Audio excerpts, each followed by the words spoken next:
গত ৭ই অক্টোবর শুরু হওয়া ইসরায়েল ফিলিস্তিন যুদ্ধের ২০৭তম দিনও পেরিয়ে গেছে। এই দীর্ঘ সময় যুদ্ধে এসেছে নানা পালাবদল, হয়েছে বিভিন্ন নাটকের অবতারণা। ফিলিস্তিনের নিপীড়িত নিরস্ত্র মানুষের ওপর যুদ্ধের নামে চালানো গণহত্যায় ইসরায়েল পাশে পেয়েছে বিশ্বের সবচেয়ে বড় পরাশক্তি মার্কিন যুক্তরাষ্ট্রকে। অপরদিকে ফিলিস্তিনের নিপীড়িত মানুষের পক্ষে আওয়াজ তুলেছে এবং এখনও প্রতিনিয়ত রাস্তায় নেমেছে বিশ্বের বিভিন্ন প্রান্তের মানুষ।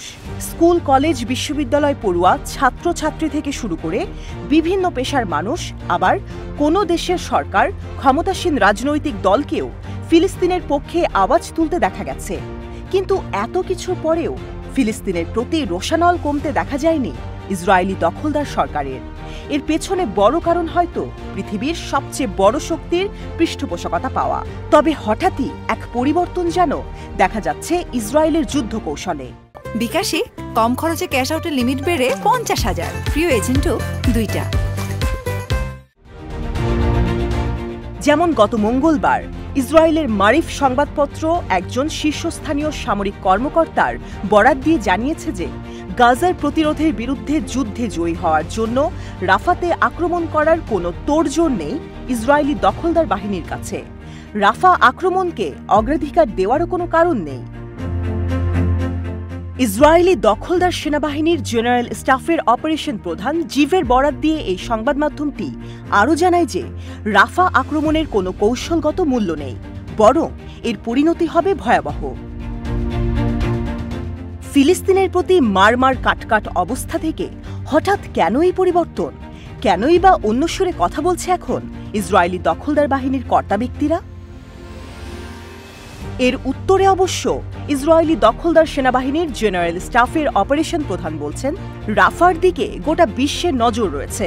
যদি ইসরায়েলি সেনাবাহিনীর হাতে ১০০ জন বেসামরিক রাফাবাসীরও হতাহতের ঘটনা ঘটে, তাহলে ইসরায়েলকে এমন এক কাঠগড়ায় দাঁড় করানো হবে যেন আমরা ১,০০,০০০ মানুষকে মেরে ফেলেছি।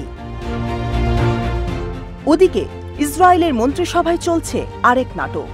ইসরায়েলের অর্থমন্ত্রী বেজালেল স্মোট্রিচ প্রধানমন্ত্রী বেঞ্জামিন নেতানিয়াহুকে হুমকি দিয়েছেন যে রাফা আক্রমণ বাতিল হলে তিনি সরকার থেকে বেরিয়ে যাবেন। কিন্তু স্মোট্রিচকে অনভিজ্ঞ এবং এই বিষয়ে অজ্ঞ দাবি করছেন এই সামরিক কর্মকর্তা। জিভ বলেছেন যে স্মোট্রিচ যুদ্ধ বা আন্তর্জাতিক আইন বা অন্য কিছুতে বিশেষজ্ঞ নন এবং নেতানিয়াহু কেবল তার ব্যক্তিগত স্বার্থ নিয়ে চিন্তা করেন। এভাবে আসলে যুদ্ধ চালানো যায় না। তবে রাফা শহরে আক্রমণ না করার কারণ বেরিয়ে এলো সামরিক এই কর্মকর্তার কথায়। তিনি জানালেন, আরও খুব কঠিন একটা সমস্যা আছে যা সবারই বোঝা দরকার।